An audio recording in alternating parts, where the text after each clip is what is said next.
Buenas tardes desde Paz de Badajoz Radio Piensa Diferente.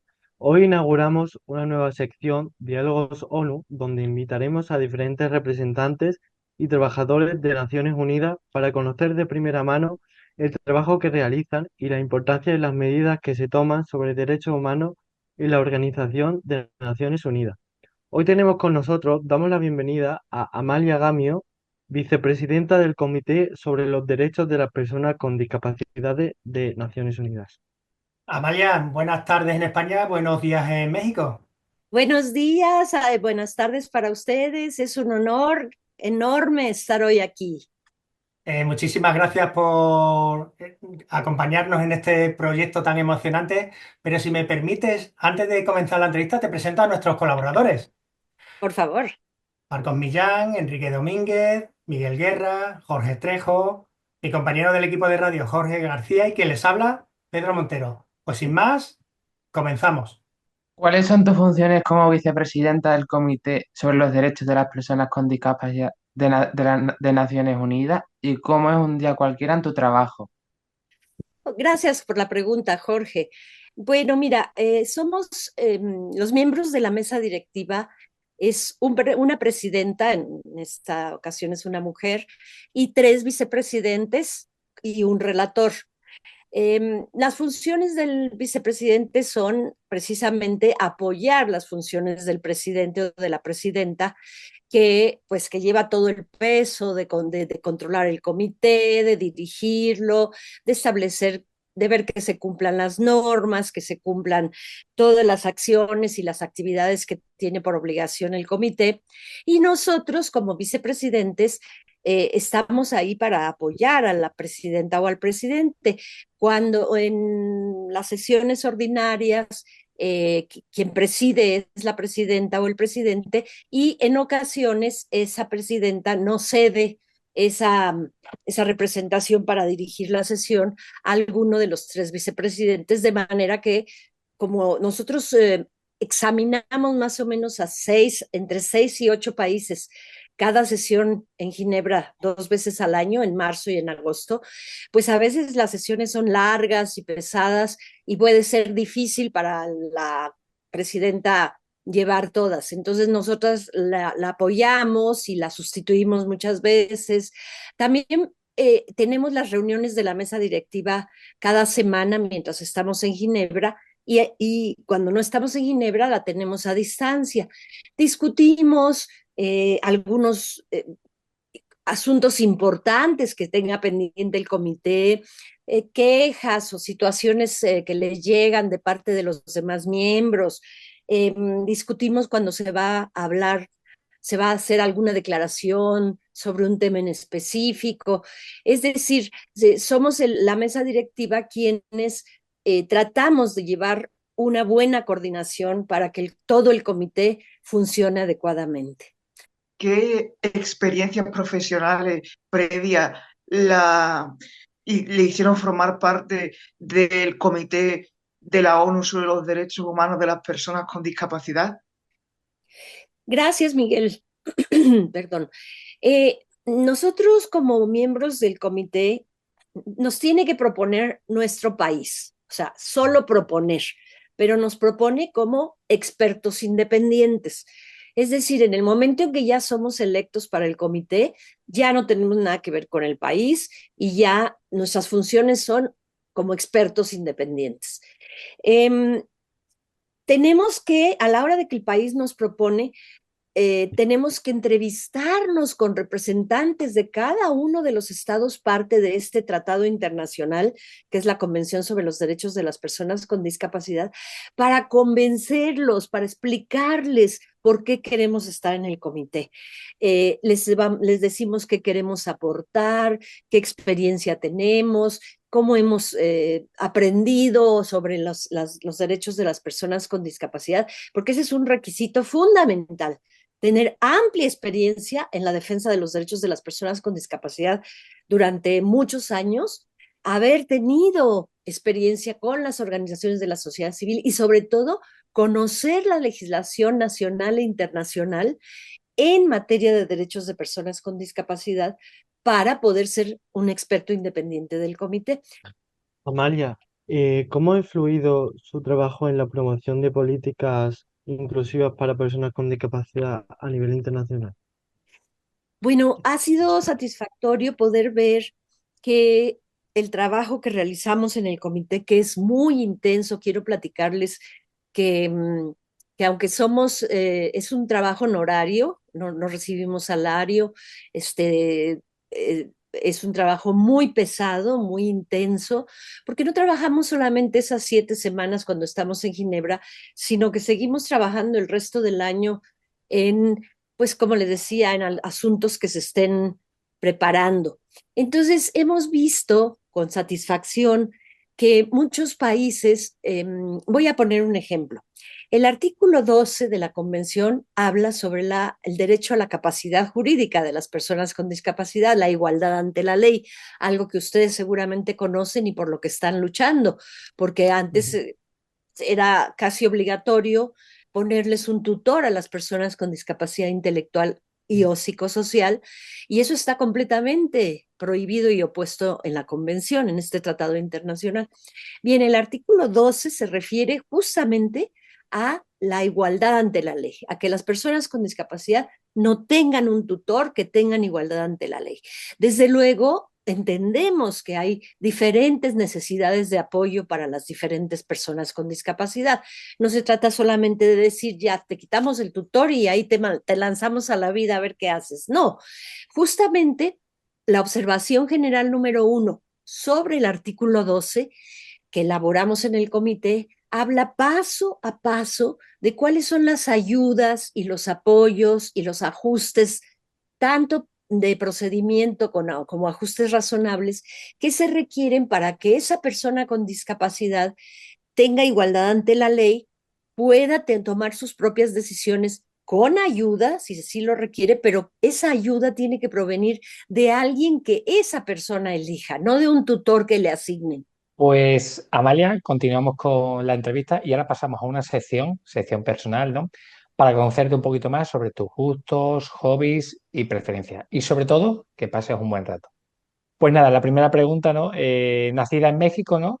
Nos gustaría que nos contaras, ¿no? ¿Qué destacarías de tu país, ¿no? Gastronomía, cultura, fiestas. Bueno, tengo un país hermoso, ustedes lo saben, es un país muy grande, con una población enorme, somos 120 millones de personas. Es diverso porque por ser tan grande tiene diferentes culturas. En el norte es muy diferente de la del sur o de la del centro. Tenemos diversidad, bueno, tenemos dos océanos, el Golfo de México, que ahora nos quieren quitar el nombre, pero no van a poder. El Océano Pacífico, tenemos diversidad, una riqueza enorme, tanto en agricultura como en pesca, petróleo, tenemos gran cultura, diferentes estados que tienen gran cultura en la música, en la vestimenta, en las costumbres. Esa diversidad nos hace pues, ser un destino turístico muy apreciado. ¿Qué lugar prefieres para desconectar o para viajar en tu tiempo libre y por qué? Me gusta mucho viajar, tanto a través de mi país como pues, en todas las partes del mundo que puedo. Me gusta el cine, me gusta mucho leer. eh, Nada menos, bueno, yo tengo una hija que vive en Estados Unidos, ella es abogada y nos vemos 3 veces al año. Lamentablemente no nos podemos ver más seguido por el trabajo de ambas, pero justamente hablando de mi hija y de los viajes, vamos a hacer un viaje la semana que entra a una parte de México, que es un viaje muy interesante por tren, que se llama el Chihuahua Pacífico, en donde se recorre el Pacífico a través de la parte norte del país. Se visitan lugares muy interesantes como Krill, en Chihuahua, en el norte, en donde está la Sierra Tarahumara y las personas originarias de esa etnia, los tarahumaras. Es un recorrido muy bonito con un tren por todos esos sitios y eso lo vamos a hacer justamente mi hija y yo la semana que entra. Entonces, sobre todo me gusta viajar y me gusta leer. Me gusta estar con mis gatos, tengo 3 gatos. Soy una amante de los animales en general, pero me gustan mucho los gatos y los perros. ¿Eres más de serie, película o libro? ¿Alguna recomendación? Sobre películas. Bueno, me gustan mucho las películas inglesas, así en general, porque nosotros aquí en México tenemos lamentablemente el cine de Hollywood muy cerca, que son esas películas de mucha acción y mucho movimiento, que no me gustan a mí tanto. Me gustan más esas películas que tienen un contenido más profundo, que tienen un movimiento más lento, incluso las francesas, las españolas también me gustan mucho. Hay varias películas españolas de Almodóvar, por ejemplo, que me gustan muchísimo y que son hechas de una manera muy artística, además de que tienen, tienen temas profundos, están con una fotografía muy hermosa. Eso es otra cosa que no les dije.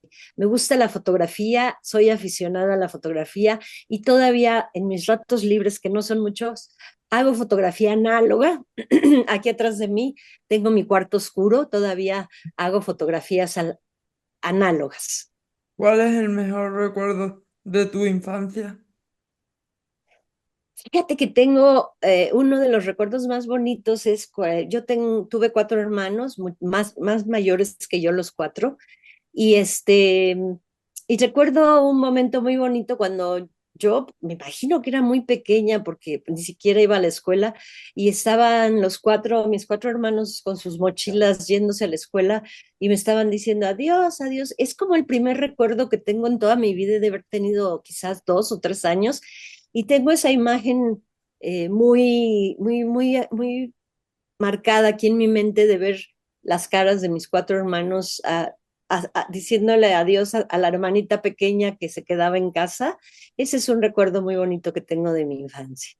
Y por último, Amalia, ¿podrías compartir alguna anécdota relacionada con tu trabajo? Bueno, tengo muchas anécdotas, déjenme ver si recuerdo alguna. Yo tengo muchos amigos con discapacidad, eh, porque pues la vida me ha llevado a trabajar con ellos y a convivir con ellos. Y una anécdota muy interesante que tuve, por ejemplo, fue que nos pasa muy seguido, y seguramente a ustedes les ha pasado, que cuando viaja uno con una persona con discapacidad, la ignoran a esa persona y se dirigen a la persona que no tiene discapacidad. En una ocasión, viajando a un congreso aquí en un estado del país, me encontré en el congreso a una amiga usuaria de silla de ruedas y casualmente nos regresábamos juntas de ese estado de la República a la Ciudad de México y nos encontramos en el aeropuerto. Entonces, cuando íbamos a pasar por el arco ya saben, ¿no? Para revisión, eh, pasó ella y luego pasé yo y cuando paso me dice, ¿la puedo revisar? Y le dije, sí. Entonces me puse lista para que me revisaran, ¿no? Y me dice, no, no, no, no, a usted, a ella. Y me señala a mi amiga con discapacidad.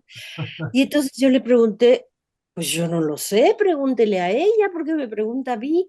No, es que usted me debe de decir. Y entonces, en ese momento, porque eso lo hacemos, ya es como que estamos de acuerdo mis amigos con discapacidad y yo de hacer esas cosas, ¿no? Pero es que yo a ella ni la conozco, no la conozco, no vengo con ella, no tengo por qué darle permiso. Si quiere le doy permiso de que me revise a mí, pero yo a ella ni la conozco. Y me seguí, claro, ella muerta de la risa. Pues Amalia, muchísimas gracias por compartir tus experiencias personales con nosotros. No te vayas, que aún sigue la entrevista. ¿En qué proyectos o iniciativas claves has trabajado para fomentar la inclusión de las personas con discapacidad en América Latina? Fíjate que me siento muy satisfecha, Miguel, de que he trabajado en varios proyectos. En mi país, digamos, tanto como miembro del comité como fuera de él, porque antes de estar en el comité, pues yo ya tenía muchos años de trabajar en defensa de los derechos de las personas con discapacidad. Entonces, he trabajado en proyectos de capacitación de legisladores en mi país, he capacitado a diputados, a senadores en el tema de las personas con discapacidad. También he capacitado a universitarios de diferentes facultades, porque no se trata solamente de que un solo profesionista entienda sobre lo que es la discapacidad y la inclusión. He dado conferencias en las facultades de administración, de arquitectura, de contaduría, porque muchas veces estos administradores son los que no quieren direccionar los recursos para los programas de discapacidad porque no entienden. O sea, ellos aprenden a administrar el dinero y a ahorrar y no priorizan los temas de discapacidad. Entonces, este proyecto fue muy interesante porque era capacitar a diferentes profesionistas en asuntos de discapacidad, no se diga los arquitectos, ¿verdad? Que van a construir para accesiblemente, y diferentes profesionistas, y es algo que tengo siempre he pensado que debería de existir esta materia sobre discapacidad en todas las facultades de todas las carreras. Allá estando en el comité, he trabajado, como les decía, que trabajamos por grupos. Entonces, durante la pandemia nos dimos cuenta que las personas con discapacidad estaban teniendo incluso muertes masivas. En la misma España hubo muertes de personas adultas mayores porque se quedaron en esos asilos, en esos lugares de segregación, sin atención, sin tener información adecuada, y también en otras partes del mundo, y personas que se encontraban en los hospitales psiquiátricos, que eso es totalmente opuesto al artículo 19 de la Convención. Entonces, durante la pandemia, aunque no íbamos a Ginebra, trabajamos a distancia y organizamos un grupo sobre desinstitucionalización, un grupo de trabajo sobre desinstitucionalización, y elaboramos las directrices sobre desinstitucionalización, incluidas las situaciones de emergencia. Amalia, ¿cuál considera que es tu mayor logro en relación a los derechos humanos?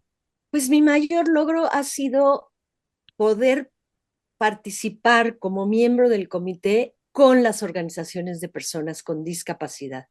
Cuando yo llegué al comité en 2019, me di cuenta que las organizaciones de personas con discapacidad de casi todo el mundo sentía al comité como algo muy lejano, como algo así como si fuéramos personas especiales en la cima de una montaña inaccesible, ¿no? Que éramos así unas como semidioses. Y a mí me pareció terrible esa situación, porque estar en el comité es una enorme responsabilidad, pero también es un compromiso, sobre todo con la sociedad civil, porque el Tratado Internacional sobre los Derechos de las Personas con Discapacidad es, primero lo dice el artículo 4 en su fracción 3, la participación plena y efectiva de las personas con discapacidad en todos los asuntos que les conciernen. Entonces, darme cuenta de que las organizaciones de la sociedad civil no estaban tan en contacto con el comité, que lo sentían lejano, fue una enorme preocupación para mí.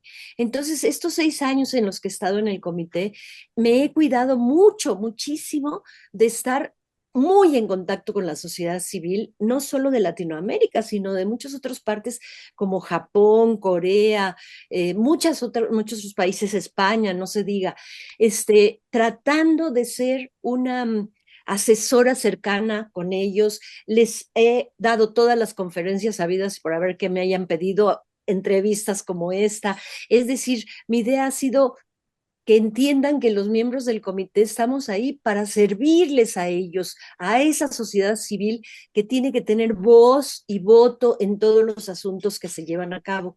Uno de mis logros en ese mismo sentido fue cuando convocamos a la sociedad civil a darnos ideas para la elaboración de las directrices sobre desinstitucionalización. Por primera vez en la historia del comité hicimos una consulta pública en 7 regiones de todo el mundo. Fue un trabajo muy intenso porque tuvimos que hacer todos los ajustes técnicos en medio de la pandemia para consultar a las organizaciones. Y entonces hubo un día en que se consultó a Latinoamérica, otro día a Europa Central, otro día a Asia, otro día a África. Fue un trabajo muy intenso de todos los miembros del comité. Para finalizar, nos gustaría que nos dijera unas palabras para todo el equipo de Radio Paz de Badajoz Piensa Diferente. En primer lugar, felicitarlos por este proyecto tan interesante. Como ya dije y lo vuelvo a repetir, la voz de las personas con discapacidad se tiene que escuchar en todos los medios de comunicación, en radio, en televisión, en las redes sociales. Estamos en una época muy afortunada en la cual tenemos diversas vías de comunicación, tenemos todas las redes sociales que pueden ser mal empleadas, pero que también pueden ser empleadas justo para esto, para que la voz de las personas con discapacidad se escuche permanentemente, no solo el Día Internacional de la Discapacidad, no solo cuando los convoque el gobierno, los tomadores de decisiones. Lo que yo les digo a las personas con discapacidad es que tienen que hacerse presentes obligadamente, tienen que forzar su presencia en todos los lugares para que esa visibilización evite que los tomadores de decisiones piensen que no existen, que no están ahí, que no se ven tomando las calles. Es una enorme necesidad que se vean por todos lados y que se escuchen. Por lo tanto, este proyecto que ustedes están haciendo es fantástico y los felicito enormemente. Divúlguenlo lo más posible, sigan en esto, los felicito enormemente y espero verlos en agosto en Ginebra para continuar esta visibilización de su proyecto que es tan interesante. Y por otro lado, les agradezco muchísimo que me hayan hecho el honor de estar en su maravilloso proyecto. Amalia Gamio, muchas gracias por trabajar en los derechos humanos de las personas con discapacidad, por compartir unos minutos con nosotros y sobre todo por dar mayor visibilidad a nuestro proyecto de radio. Muchas gracias.